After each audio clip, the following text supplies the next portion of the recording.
I never thought the day would come when my own daughter would try to kill me for money. The words still echo in my mind like broken glass under my skin. It is strange how betrayal doesn't scream, it whispers, slowly, quietly, until it settles in your bones, the kind of pain that doesn't bleed, yet burns deeper than any wound. That night, something inside me died too, not from poison, but from the unbearable truth that love can rot when greed takes root. Before we dive into my story, let me ask you something. Have you ever been hurt by someone you trusted with your whole heart? If you have, tell me where you're watching from, so I know I'm not alone in this. And if you believe some betrayals can never be forgiven, like this one, then like this video and stay with me. Because what I'm about to tell you is not just a story about revenge. It's a story about losing everything and finding yourself again when the world shatters around you. My name is Margaret Whitmore, but most people call me Maggie. I'm 65 years old, the founder of Whitmore Resorts, a luxury hotel chain that once defined my life. A few months ago, I sold it for $47 million. To celebrate, I invited my daughter Rachel and her husband Ethan to dinner at a fine restaurant in San Francisco called the Marlowe. I thought it was going to be the beginning of my retirement, quiet, peaceful, maybe even joyful. But I was wrong. That dinner marked not the start of my new life, but the countdown to my silent revenge. The night air in San Francisco carried that familiar chill from the bay, the kind that wrapped around your shoulders like a silent reminder that even beautiful things could be cold. I remember standing in front of the tall glass windows of the Marlowe, watching the city lights flicker across the water. People passed by outside, laughing, their lives moving effortlessly forward. Mine, I thought, was about to change forever. Inside, everything smelled of cedar, champagne, and quiet money. The restaurant was the kind of place where conversations stayed low, where every plate looked like art, and where no one ever asked about the price. It felt like the perfect place to celebrate the end of an era. After 40 years of building Whitmore Resorts from a single coastal inn that Robert and I once managed, I had finally sold it for $47 million. The number still didn't feel real. People said I should be proud, that I had done something remarkable. But as I looked at my reflection in the glass, all I could think about was how alone I felt. Then I saw her. Rachel walked in with that effortless elegance she must have learned from watching the women she admired on TV. Her hair was perfectly styled, her black dress smooth and understated, her eyes glowing with confidence and something else, ambition maybe. She looked stunning, but in a way that felt practiced. "Mom," she said, leaning down to kiss my cheek. Her perfume lingered like a statement. "You look beautiful tonight." "Thank you, sweetheart," I replied, meaning it. No matter what happened between us over the years, she would always be my little girl in some corner of my heart. Ethan followed close behind. He was charming as always, handsome in that commercial kind of way, a smile made for cameras, not sincerity. He shook my hand, his grip firm, his cologne stronger than it should have been. "Maggie, congratulations," he said. $47 million. That's incredible. You deserve it." "Thank you, Ethan," I said softly. I tried to ignore the faint tension in his voice, but it lingered there like smoke. We sat at our table, white linens, crystal glasses, soft music playing from the speakers above. A waiter poured champagne for them and cranberry juice for me. My doctor had been very clear, no alcohol, no exceptions. My heart had given me enough warnings lately. Rachel lifted her glass. "To Mom," she said, smiling that perfect smile. "To a lifetime of hard work finally paying off. To 47 million reasons to celebrate." We clinked glasses, and for a moment, I wanted to believe this was real, that pride I saw in her eyes, that warmth in her voice. Maybe, I thought, we could finally have the kind of relationship I always dreamed of. "Do you ever miss it?" Rachel asked, twirling her glass gently. "The hotels? The constant work?" I smiled. "Sometimes, but it's time to slow down. I'm not 25 anymore." Ethan leaned forward. "So what's next for you, Maggie? You could travel, relax, maybe buy a beach house in Maui." "I have plans," I said carefully. Rachel tilted her head. "Plans?" "Yes," I said, feeling my heartbeat steady but strong. "I'm starting a foundation in Robert's name, the Robert Whitmore Foundation. It's going to support orphaned children and young people who need help building their future." The round as that sea as that. The silence that followed was so sharp it could cut through glass. Ethan coughed into his napkin. "That's admirable," he said, forcing a smile. "How much are you planning to donate?" I hesitated, sensing the shift in the air. "A significant amount." Rachel's lips twitched slightly. "How significant?" "Most of it," I said quietly. "Robert and I worked hard, not just for money, but for purpose. This feels right." For a second, I saw something flicker in Rachel's eyes: irritation, fear, disbelief. It was gone almost instantly, replaced by that same polite smile. "That's very generous of you, Mom," she said. But her voice was tight, her jaw set. The waiter came to check on us. I could see his reflection in the mirror behind Rachel, a young man with tired eyes but a kind face. His name tag read Anthony. I thanked him when he refilled my cranberry juice. "So," Ethan said after a pause, "you're giving away nearly everything. What about the rest? What happens to you?" "I'll keep enough to live comfortably. I don't need much." Rachel looked down at her plate, then back up at me. "You've always been selfless," she said, her voice too sweet, too careful. I smiled faintly. "It's not about being selfless. It's about finding peace." We finished dinner with awkward small talk about the housing market, about travel, about how the world had changed since Robert's death. But the air never cleared. There was a heaviness between us that I couldn't shake. When my phone buzzed, I felt oddly relieved. It was Susan. "I need to take this," I said, excusing myself. "It's about the final documents." In the lobby, Susan's voice came through calm and efficient as always. She asked about the transfer of assets, about signing schedules. We spoke for only a few minutes. When I turned to go back to the table, I saw Rachel and Ethan through the glass wall, their faces close, their voices low. There was something urgent, secretive, in the way they spoke. The moment I stepped closer, they stopped talking. Rachel smiled. "Everything okay?" Everything's fine," I said, sitting down again. My glass of cranberry juice was waiting, half full. I reached for it, and then I noticed something. The color seemed a little off, a faint shimmer at the bottom of the glass. Maybe it was just the light, I told myself. Maybe the ice had melted strangely. But my stomach tightened. I set the glass back down. "Who's having dessert?" I asked, forcing a smile. Ethan ordered coffee. Rachel declined, saying she was watching her sugar intake. I ordered another cranberry juice, pretending the first one was too sweet. When the waiter brought the new glass, I caught the faintest flash of concern in Rachel's eyes before she looked away. For the rest of the dinner, I played my part. I laughed at Ethan's jokes, asked about their life in Los Angeles, pretended not to notice how restless they both seemed. When we finally stood to leave, Rachel hugged me tightly. "I'm so proud of you, Mom," she whispered. Her perfume filled my lungs, sweet and sharp. I wanted to believe her. God, I wanted to. Outside, the air felt heavier, colder. The city lights blurred slightly through the fog. I stood by my car, keys in hand, when someone knocked gently on my window. It was Anthony, the waiter. His expression was nervous, almost frightened. "Mrs. Whitmore," he said softly. "I'm sorry to bother you, but there's something I think you should know." I frowned. "What is it?" He looked around, then leaned closer. "When you went to take your call earlier, I saw your daughter. She poured something into your drink, a white powder. I'm sure of it." For a long moment, I couldn't breathe. The city noise faded, and all I could hear was my heartbeat pounding in my ears. "Are you absolutely certain?" I whispered. He nodded. "I've been a server here for 15 years. I wouldn't make something like that up." I stared at him, unable to move. The glass, the strange shimmer, the sudden sweetness, it all made sense now. "Thank you," I said finally, my voice trembling. "Thank you for telling me." He handed me a small plastic bag. Inside was my half-empty glass. "I thought you might want this as proof," he said. When he walked away, I sat there frozen in my car, staring at the glass in my hand. The reflection of the city lights shimmered across it like broken stars. And for the first time that night, I realized that the celebration was over. What came next would change everything.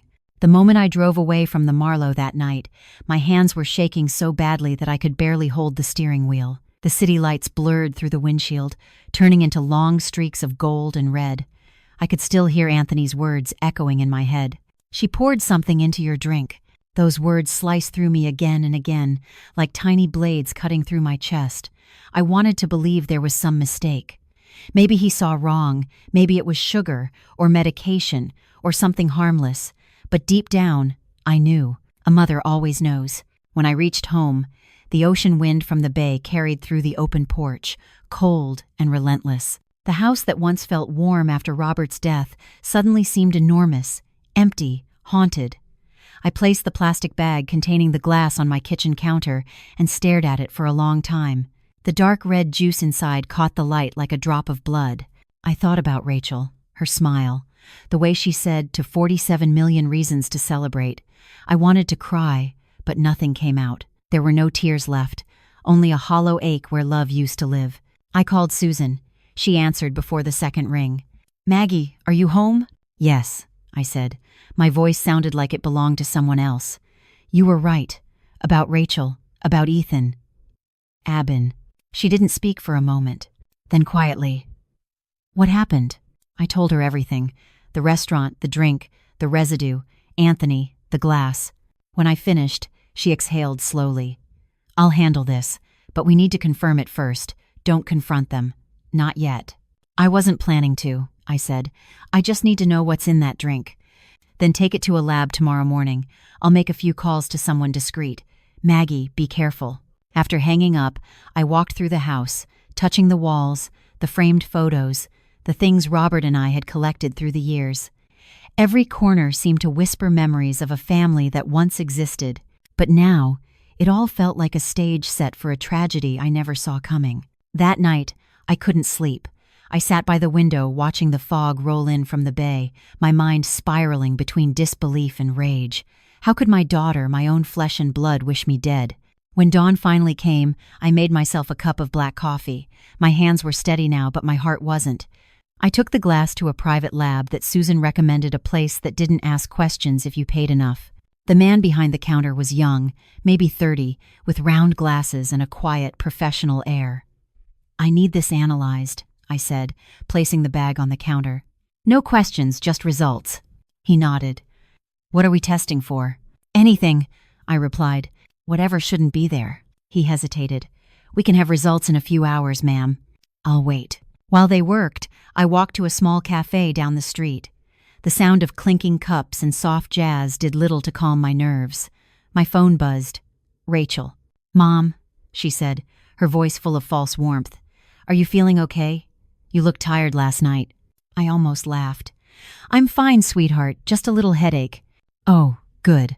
I was worried. "Ethan said maybe you should go for a checkup. At your age, you know. It's better to be safe." I could almost hear Ethan's smug tone in the background. My stomach turned. "I'll take care of myself, don't worry," I said calmly. "By the way, the foundation plans are moving forward. I'm meeting Susan this afternoon to sign the initial papers." There was a pause, short, sharp, but full of meaning. "You're still doing that? Giving away that much money?" "Yes," I said. "It's what your father would have wanted." Another pause. I could hear her breathing change. "That's great, Mom. I'm proud of you." When I hung up, my hand trembled with anger. The mask of concern in her voice was almost too much to bear. Around noon, the lab called. "Mrs. Whitmore, the analysis is complete. You might want to come in." The young man didn't look me in the eye when he handed me the report. "This substance," he said softly, "is propranolol, a beta blocker, normally used for blood pressure or heart conditions, but in this concentration, it's 10 times the therapeutic dose. For someone with your medical history, it could have caused a heart attack." I nodded slowly. My throat went dry. "Thank you," I whispered, sliding a $100 bill across the counter. Outside, the world looked the same, blue sky, traffic, laughter, but everything inside me had changed. My daughter had tried to murder me, and I now had proof. When I reached Susan's office, she was already waiting with a cup of coffee and that look she only gave when she was ready to fight. She read the report carefully, then placed it on the desk. "It's enough," she said. "We can go to the police with this." I shook my head. "No, I don't want this to become public. I won't have the Whitmore name dragged through courtrooms and tabloids." "Maggie, she tried to kill you." "I know, and she will pay for it, just not the way the world expects." Susan leaned back, studying me. "What are you planning?" I looked out the window at the skyline, glowing in the late afternoon sun. "I'm planning to make her feel what I felt. slowly, silently. For the first time in days, I felt a strange calm, the kind of calm that comes when the worst has already happened. As I left Susan's office, the sky had turned gray. Rain began to fall in thin, steady lines against the pavement. I drove with the wipers squeaking back and forth, each stroke clearing my view only for a second before the blur returned. At a red light, I caught my own reflection in the rearview mirror. My face looked older than it had yesterday, tired, but beneath the exhaustion was something new: determination. When I arrived home, I sat at my dining table with the report in front of me. The words toxic concentration and potential cardiac arrest stared back. I whispered to the empty room, "You almost did it, Rachel."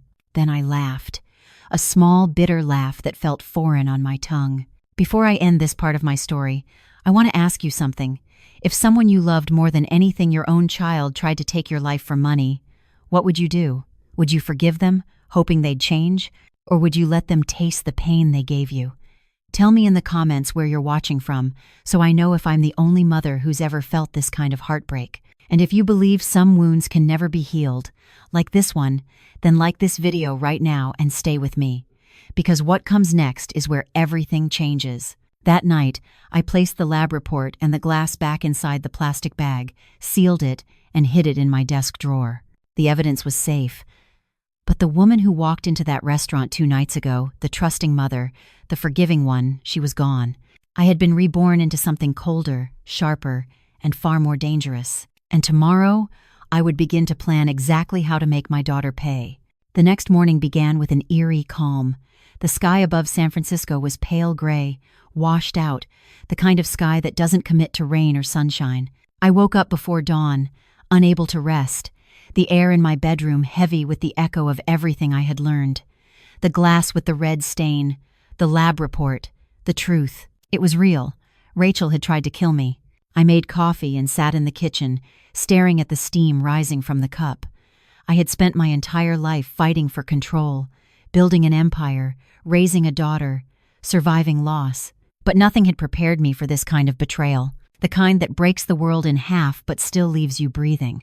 I thought about calling Rachel, about screaming at her, demanding answers, asking why, but the words would have been meaningless. Whatever she said, the truth was already in my hands in that report sealed inside my purse. At 9, I drove to Susan's office downtown. The traffic was mercifully light, but the silence in the car was unbearable. Every red light felt like a test of patience I didn't have. By the time I parked and stepped into the glass building, I could feel my pulse pounding in my neck. Susan greeted me at the door with that composed look she always wore, though I could see the worry hiding in her eyes. She had already read the copy of the lab results I'd sent her the night before. She didn't waste time. "Maggie, this is serious," she said as soon as we sat down. "This is attempted murder. You can go to the police right now, and they'll handle the rest." I looked at her across the polished wooden desk. And then what? The world learns that Margaret Whitmore, the woman who built one of California's most respected hotel chains, raised a daughter who tried to poison her for money. The tabloids will have a field day. My husband's name, my legacy, everything Robert and I built will become a scandal. Susan leaned back, her fingers interlaced. "Maggie, she almost killed you. You can't just pretend it didn't happen." "I'm not pretending," I said quietly. "I'm planning." Her eyebrows lifted slightly. "Planning what?"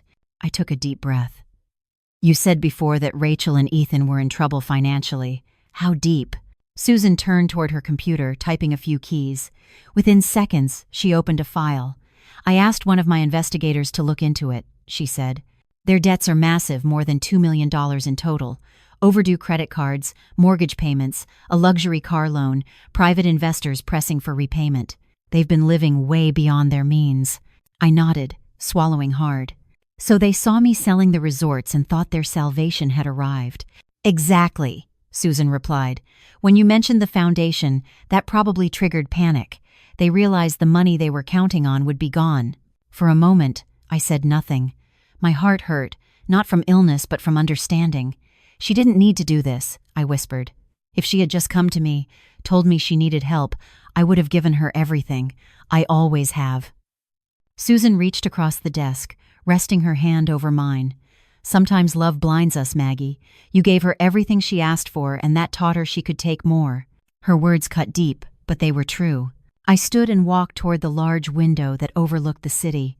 The view was breathtaking, high rises shining in the soft light, the bay stretching into the distance. I used to look at this view and feel proud.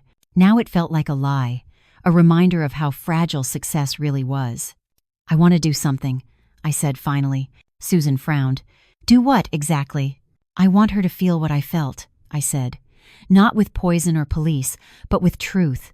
I want to strip away every illusion she's hiding behind until she has to face herself." Susan hesitated, her eyes narrowing slightly. "You're talking about revenge." I turned back toward her. "No, I'm talking about justice. And it's knowing we're exemplars." She sighed but didn't argue. She had known me too long to think she could change my mind once it was made. "Then you'll need to be careful," she said. "One mistake, and this could all blow up in your face." "I'll be careful," I promised.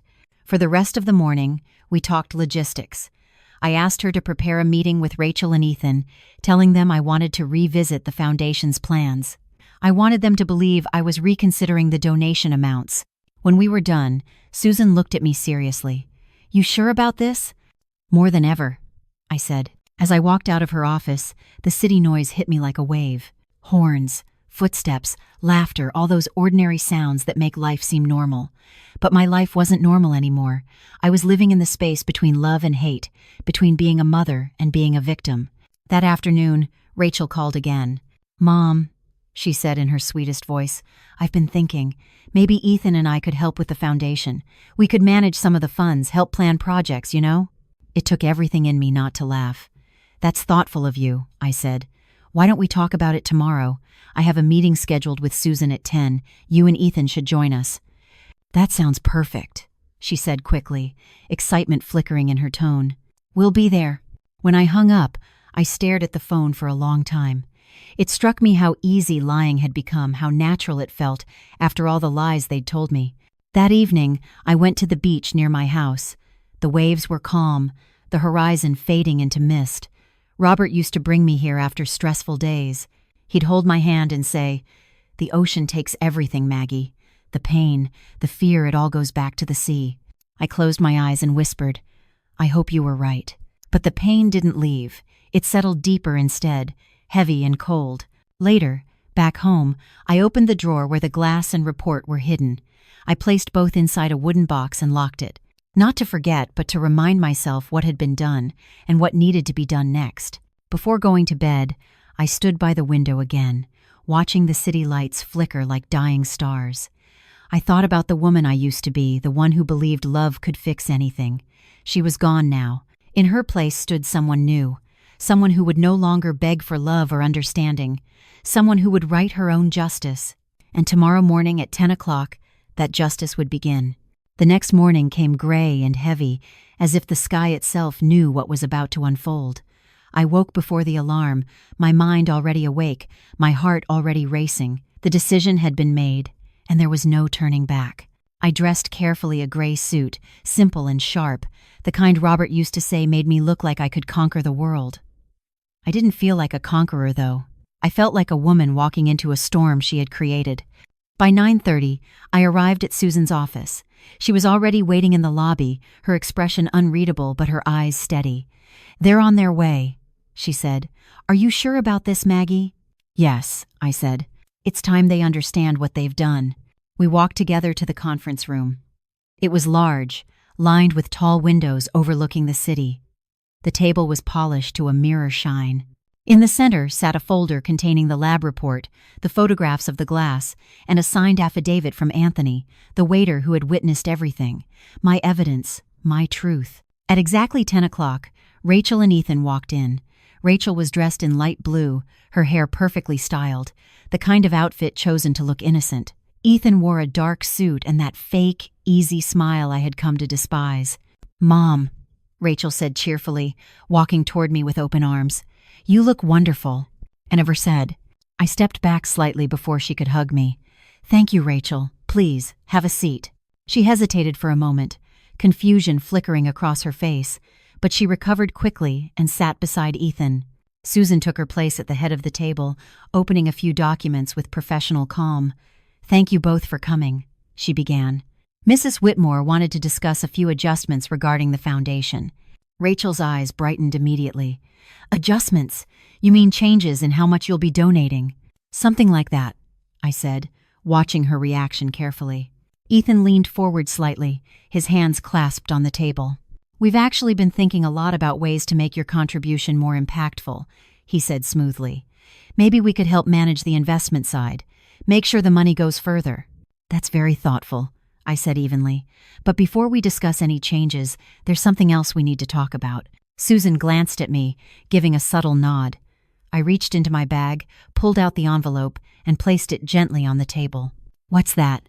Rachel asked, her smile faltering. Proof, I said quietly. Proof of what almost happened 2 nights ago. She blinked. I don't understand.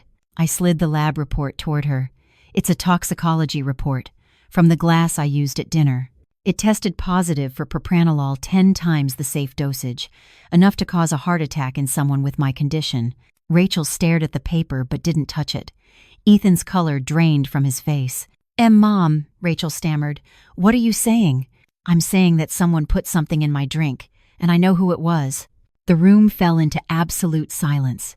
The ticking of the wall clock sounded louder than anything else. Susan folded her hands calmly. There's also a witness. The waiter saw what happened. Rachel's head snapped up. That's ridiculous. This is insane. Why would you believe some stranger over your own daughter? Because he had no reason to lie, I said. And because I saw it in your eyes when I came back to the table. You were nervous, both of you. You thought I drank it. Ethan stood up suddenly, his chair scraping the floor. This is crazy. You can't accuse us without evidence. Sit down, Susan said firmly. Her voice carried authority that filled the room. The evidence is sitting right in front of you. Rachel looked from me to Susan, her face pale. Mom, please, you're misunderstanding. Maybe the waiter mixed up the drinks. Maybe someone else. Enough, I said. My voice came out colder than I expected. Stop lying. You've lied enough. Her eyes filled with tears. I would never hurt you. Never. Then tell me why, I demanded. Tell me why my own daughter would rather see me dead than ask me for help. For a long moment, she said nothing. Then slowly, her expression changed. The tears vanished. Her face hardened into something sharp, unfamiliar. Because you were never going to give me what I deserved, she said softly. The words hit harder than I expected. What you deserved? I repeated, disbelief cutting through me. Yes, she said, her voice steady now. You built everything for yourself, for your precious legacy. Even when Dad died, you buried yourself in work. You never cared about me. You just wanted control. And now you want to give everything away to strangers instead of your own family. In Howpend, I stared at her, trying to find some trace of the child I had raised, the girl who used to hold my hand and laugh at bedtime stories. But she was gone. Ethan tried to speak, but Susan cut him off. You should know this conversation is being recorded, every word of it. He froze.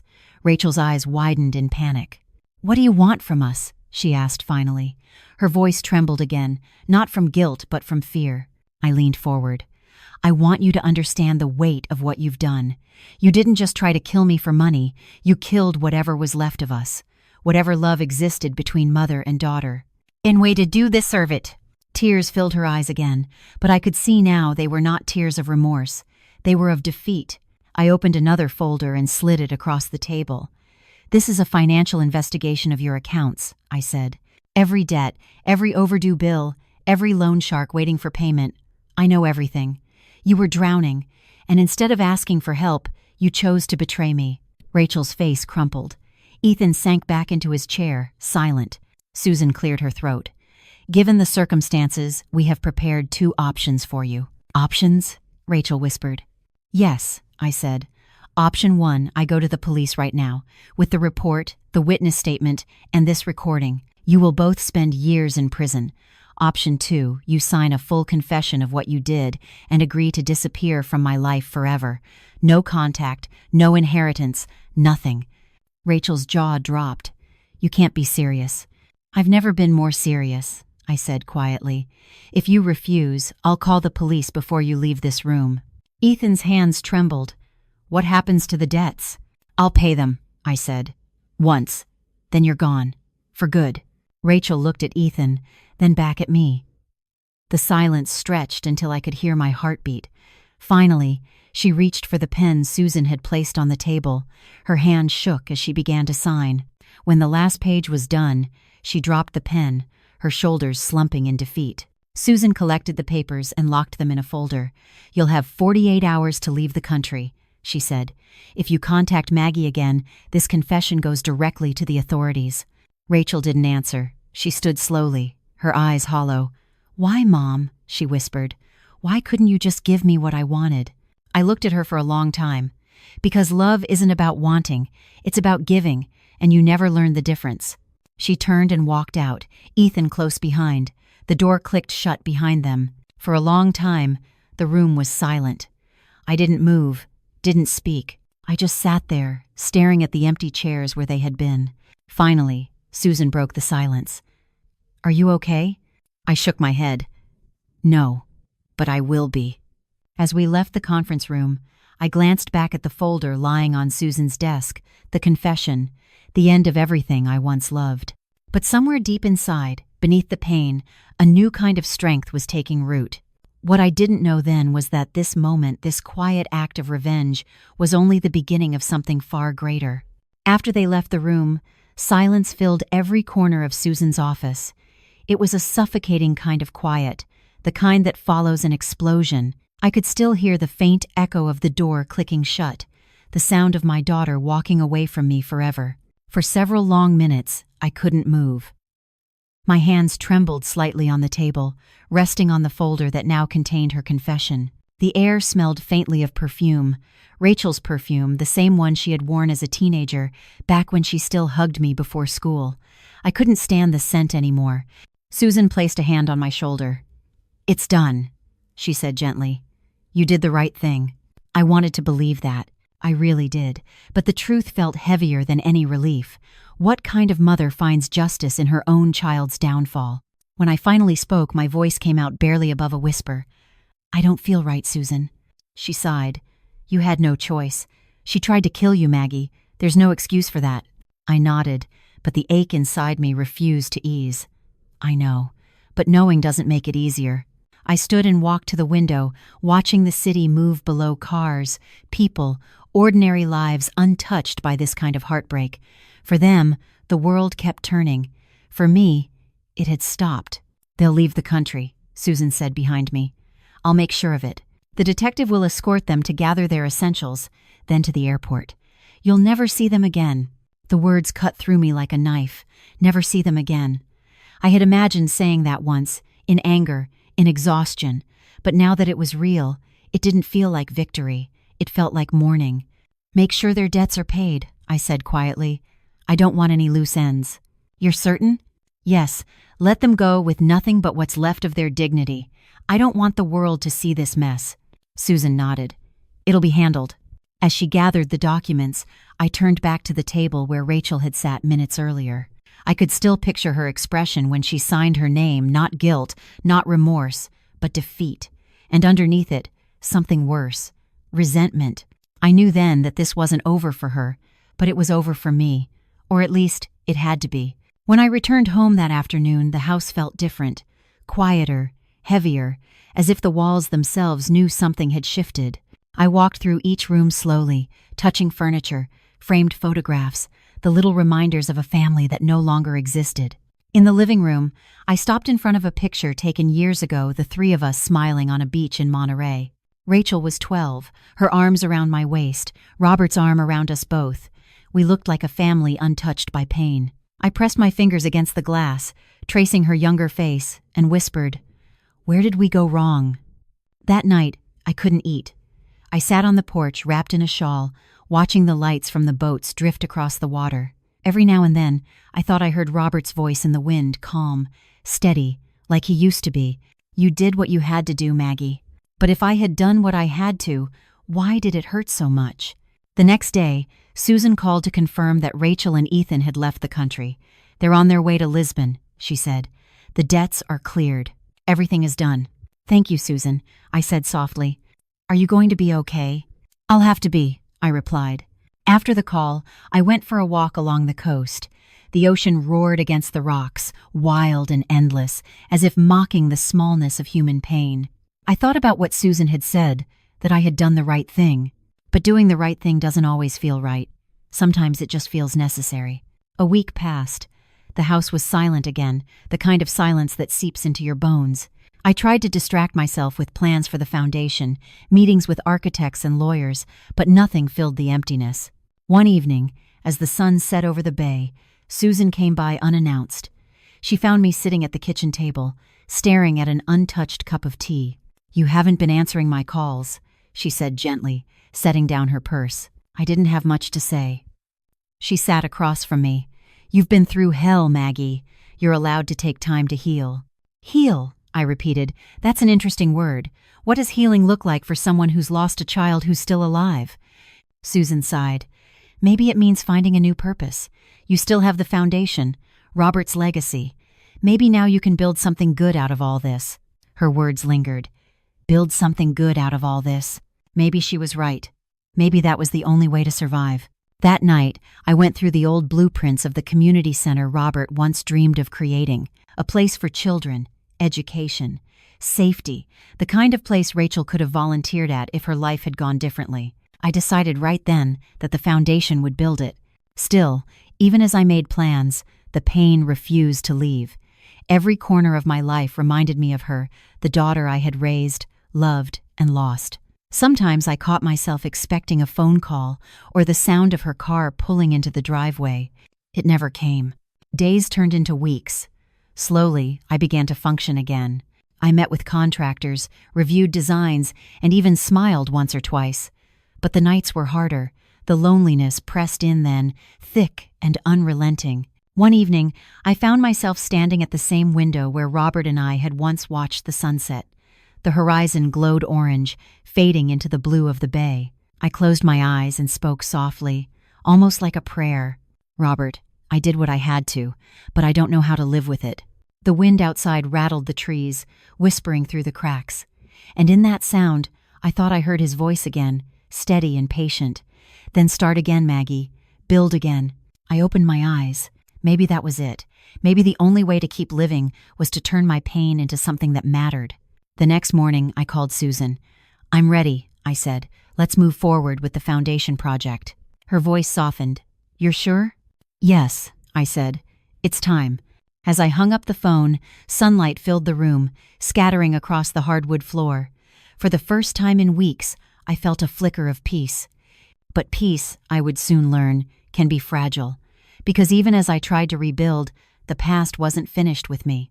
Spring came late that year. The air in San Francisco carried a soft chill even as the cherry blossoms began to bloom.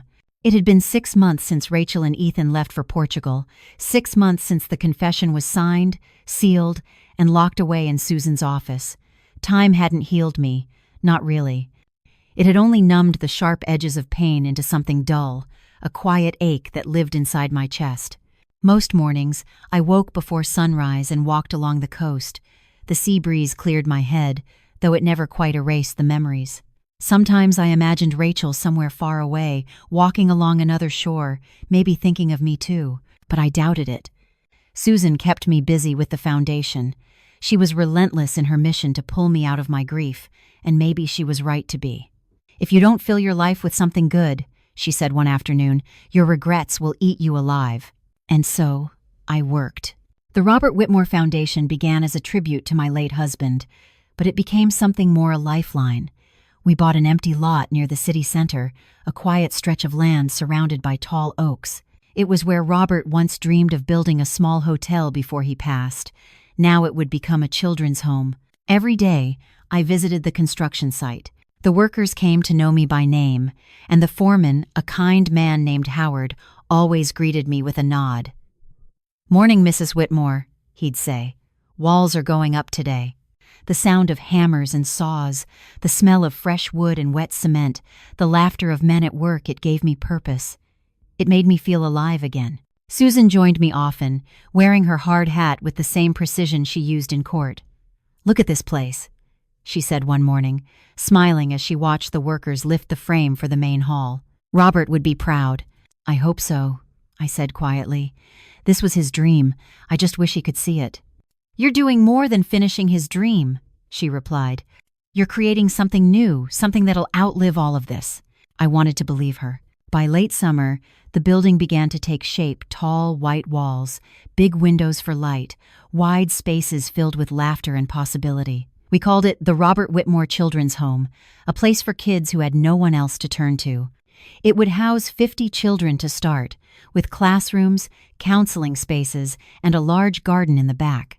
Sometimes, when I stood there watching the walls rise, I caught myself imagining Rachel as a child again, running, laughing, hair flying in the wind.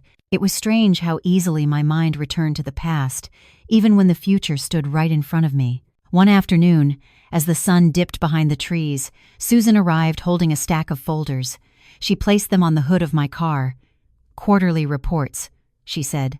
"You've already changed a lot of lives, Maggie. We're funding scholarships, family counseling programs, even community centers." I flipped through the pages, surprised. "It's only been a few months." "That's the point," she said. "You're making an impact. People are starting to notice." Her voice carried pride, but also something else, a hint of concern. "What is it?" I asked. She hesitated.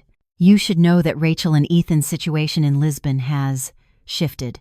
They separated a few weeks ago." The news landed like a quiet blow. I didn't know what to feel: anger, relief, sadness, maybe all of them. Susan continued. "Ethan came back to the States. Rachel stayed in Portugal. From what I've heard, she's working at a small hotel there. Nothing fancy." I nodded slowly. "She was always good with people." Maggie," Susan said carefully. "Are you thinking of contacting her?" "No," I said firmly. "That part of my life is over." And yet, that night, as I sat alone in my living room, I couldn't stop thinking about it. I pictured her in some old European city, walking cobblestone streets, wearing that same perfume that used to linger on my clothes after every hug. I wondered if she ever thought about the things she had done. I wondered if she missed me. The next morning, I returned to the foundation. The smell of paint and sawdust filled the air. The children's home was almost finished now, the rooms painted in warm colors, tiny beds lined up in neat rows, bookshelves ready to be filled. Howard approached, smiling. "You'll want to see this, Mrs. Whitmore." He led me to the backyard, where a single tree stood untouched by the construction, a wide, beautiful oak. Beneath it, the workers had built a circular bench, just as I'd requested. "I wanted to keep it," I said softly, running my hand over the rough bark. Robert loved oak trees, said they were the kind that never gave up on the wind. Howard smiled. "Seems fitting for this place." I nodded, my throat tightening. "Yes, it does." The grand opening took place 2 months later. The building glowed in the autumn sunlight, surrounded by banners and balloons. Journalists and donors filled the courtyard. Children ran through the halls, their laughter echoing like music. Susan stood beside me as I gave my speech. My voice trembled only once when I said Robert's name. "This foundation isn't just about helping children," I told the crowd. "It's about second chances.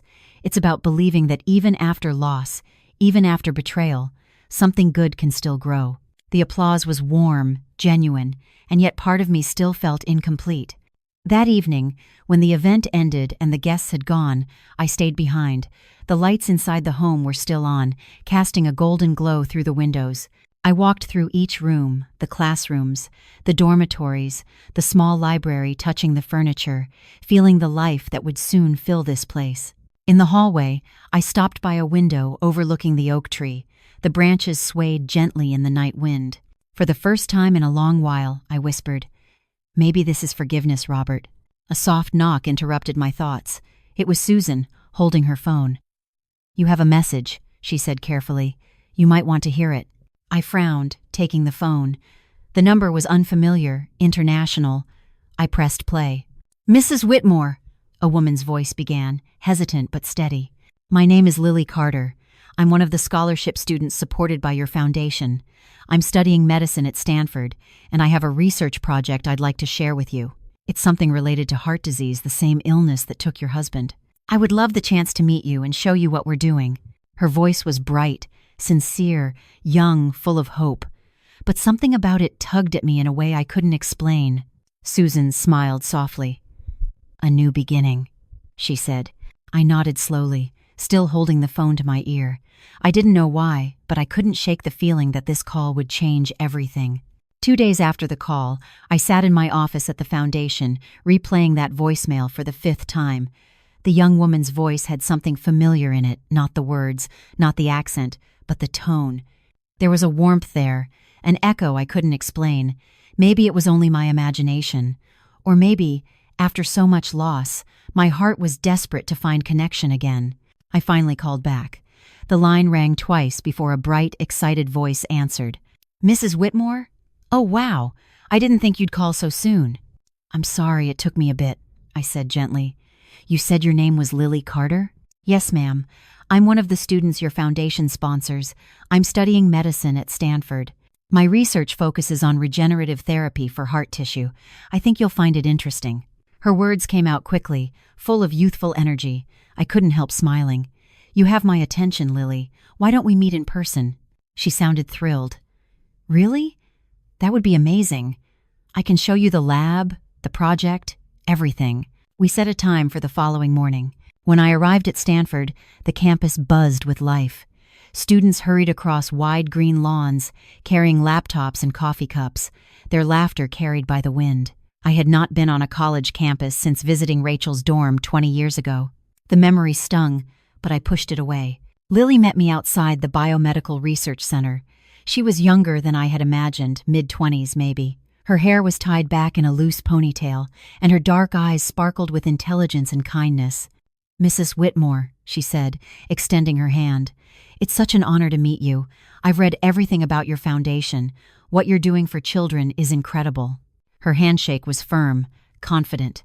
"Thank you, Lily," I said. "But tell me about your work. You mentioned it has to do with heart disease." "Yes," she said, her voice full of passion. "We're studying how to regenerate damaged heart tissue using stem cells. It could help people recover after heart attacks without surgery. I thought it might mean something to you, since your husband—" She stopped, realizing what she was about to say. "It's all right," I said softly. "Robert died of heart failure. You're right. This kind of work would have meant everything to him." She smiled, relieved. "Then you'll understand why I'm so excited about it. We're close to testing a new phase, but funding is tight. If we could expand the study, we might make a real breakthrough." For the next hour, she led me through the lab. The walls were glass, filled with light, and everything hummed with quiet concentration. She explained the experiments in simple terms, and though much of it went over my head, I could feel her sincerity. She believed in this project. When we finished, she invited me for coffee at a small campus cafe. We sat by the window, sunlight pouring across the table. "Lily," I said, stirring my tea, "you remind me of someone." She looked up, curious. "Really? Who?" "My daughter," I said after a pause. "When she was your age, she had that same fire in her eyes, that same certainty that she could change the world." Her smile softened. "You must be proud of her." I hesitated, my heart tightening. I was. Lily looked down at her coffee, as if sensing the pain behind the words. After a moment, she spoke again, her tone quiet. "I know this might sound strange, but I've heard about your daughter." My eyes lifted sharply. "You have?" "Yes," she said carefully. "Miss Blake told me some of your story. She's been mentoring me for a while. She said there was a lot of pain in your past." "Susan." "Of course. I should have known." "I see," I said, unsure what to feel. "Did she tell you everything?" "Only what she thought I should know," Lily said quickly. "Please don't be upset with her. I asked about you. I wanted to understand the woman who created the foundation that's helping people like me." I studied her face. There was no judgment there, only compassion. And again, that strange familiarity tugged at me. "Why did you want to understand?" I asked. She took a slow breath, then reached into her bag. "Because before I knew about your foundation, I knew your name." She pulled out a worn photograph, folded neatly along the edges. When she handed it to me, my heart nearly stopped. It was a picture of Rachel, maybe 17, standing in front of our old house. Her hair was shorter, her smile shy. I remembered that day. I had taken the photo myself. "Where did you get this?" I asked, my voice barely a whisper. Lily's eyes glistened. "It was in the file I received when I turned 18. I was adopted when I was a baby. That photo was the only thing my birth mother left behind. My fingers trembled as I held the picture. Your birth mother? She nodded. Her name was Rachel Whitmore. The world tilted around me. The cafe noise faded. For a few seconds I could hear nothing but the pounding of my own heart. I'm sorry, she said quickly. I didn't mean to shock you. I've known for a couple of years, but I wasn't sure how to find you. I didn't even know if you'd want to meet me. I couldn't speak. My throat closed, tears burning behind my eyes. My granddaughter. My daughter had hidden a child my own blood, lost for 25 years. Finally, I whispered, Does Rachel know you found me? Lily looked down. I went to see her in Lisbon 3 months ago. She wouldn't talk to me. She said that part of her life was over. She told me to leave her alone. The pain in her voice broke something inside me. I reached across the table and took her hand. I'm so sorry, I said. You didn't deserve that. She wiped her eyes and smiled faintly. It's okay. I just wanted to know where I came from. And now, sitting here with you, I feel like I've found it. I couldn't stop the tears anymore. For the first time in years, I let them fall freely. After a long silence, Lily squeezed my hand. I don't want anything from you, Mrs. Whitmore. I just wanted to meet you, to tell you that I'm grateful for what you've built, and to say that somehow you helped me even before I knew who you were. I smiled through my tears. You can call me Maggie, I said softly, or, if you're comfortable with it, maybe Grandma. Her face lit up, her eyes shining with warmth. I'd like that. That afternoon, we walked around the campus gardens. She told me about her adoptive parents, kind, simple people from Oregon who taught her to work hard and love deeply. The more she spoke, the more I realized how lucky she had been. How life, in its strange way, had given her what Rachel never could. When I returned home that night, I sat on the porch watching the sunset. My mind was still spinning, but my heart felt strangely lighter. Out of betrayal and pain, something new had been born, a connection I never knew existed. Before going inside, I looked toward the horizon and whispered, Thank you, Robert. Maybe this was your doing. Still, beneath the calm, a question lingered, a question that would not leave me alone. Would Rachel ever be ready to face the truth and meet the granddaughter she once abandoned? A year passed since that afternoon when Lily walked into my life, a year of rediscovering what family could mean. The house that once echoed with silence now hummed with laughter and conversation. It amazed me how someone who'd been a stranger could so easily fill a space that had been empty for so long. Lily visited often, sometimes bringing her adoptive parents, Charles and Mary. They were kind people, the kind you can sense are good before they even speak. Mary was a retired teacher, gentle and practical, while Charles had spent decades managing a small hotel in Oregon. We connected instantly, two people who understood what it meant to build something from nothing. One sunny Sunday, we all gathered at the Robert Whitmore Children's Home for its first anniversary.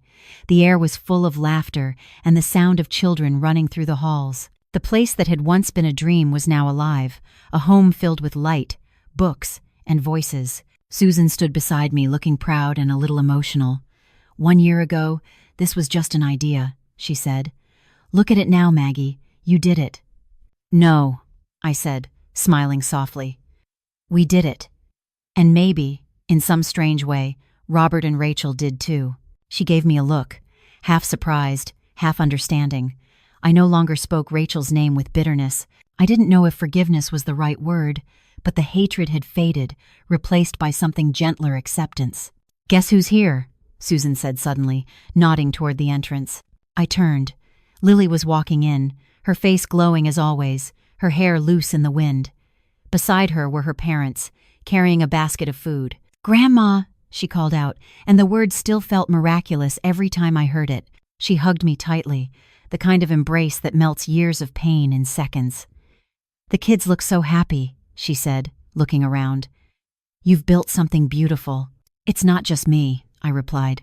You're part of this too. Every project you're doing, every life you'll save, that's what this foundation is about. Lily grinned. Speaking of which, I have some news. I raised an eyebrow. Good or bad? Good, she said, her eyes shining. Our heart regeneration project just got approval for clinical trials. We're officially starting next month. I felt tears prick my eyes. "Oh, Lily, that's wonderful. Robert would be so proud. I am so proud." Before I could say more, she hesitated. "There's something else. I received an email. From her." I didn't have to ask who her meant. My stomach tightened slightly, though my voice stayed calm. "What did she say?" "And she said she saw my name in an article about the research and the foundation. She said she's proud of me." Lily's expression was unreadable, half hope, half confusion.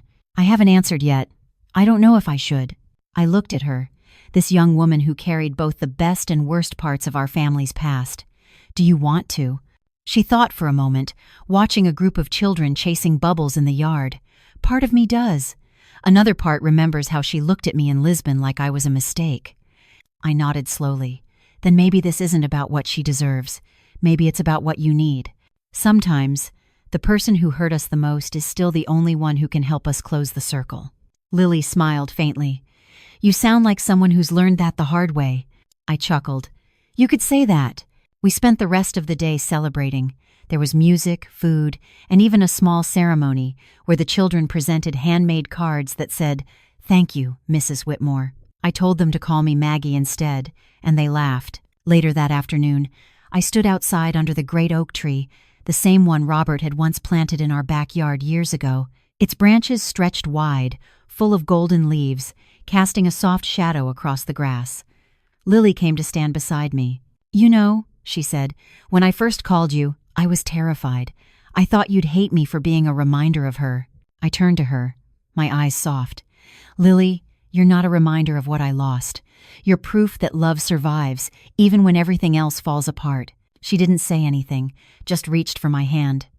Together, we watched the children play. For a long time, I thought my story ended with betrayal, that the night Rachel tried to poison me would be the final chapter of my life. But life, it seems, doesn't end at heartbreak. It bends, it cracks, but somehow it finds new ways to bloom.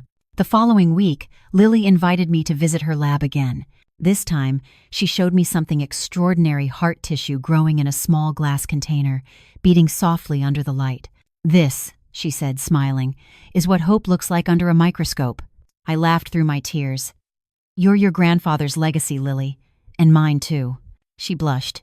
"You really think so?" "I know so." As the months passed, we grew closer. Dinners, phone calls, visits. She became family in every sense of the word. Her parents welcomed me as if I'd always been part of their lives.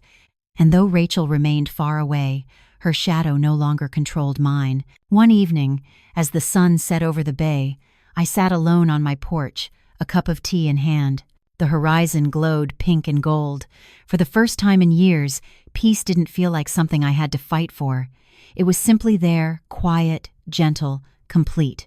I thought about everything that had happened: the betrayal, the heartbreak, the loss, the forgiveness, and I realized the story was never really about vengeance. It was about transformation, about how even from poison, something beautiful could grow. If you've made it this far, maybe you understand. Maybe you've been betrayed too, by someone you loved. Maybe you've lost people you thought would never leave. But listen, there's always another chapter waiting.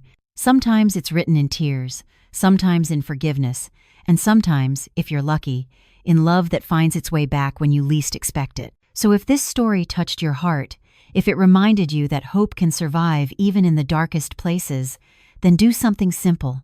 Like this video, subscribe to the channel. Share it with someone who might need to hear that even after heartbreak, life can still begin again. Because that's what this story is about. It's not just the story of Margaret Whitmore, or Rachel, or Lily. It's about all of us, mothers, daughters, fathers, sons learning, failing, breaking, and rebuilding. It's about finding light again when all you've known is darkness. And as I watched the sky fade into night, I whispered one last time, to the memory of everyone I had lost and everyone I had found, thank you for teaching me that love, no matter how wounded, always finds a way to heal.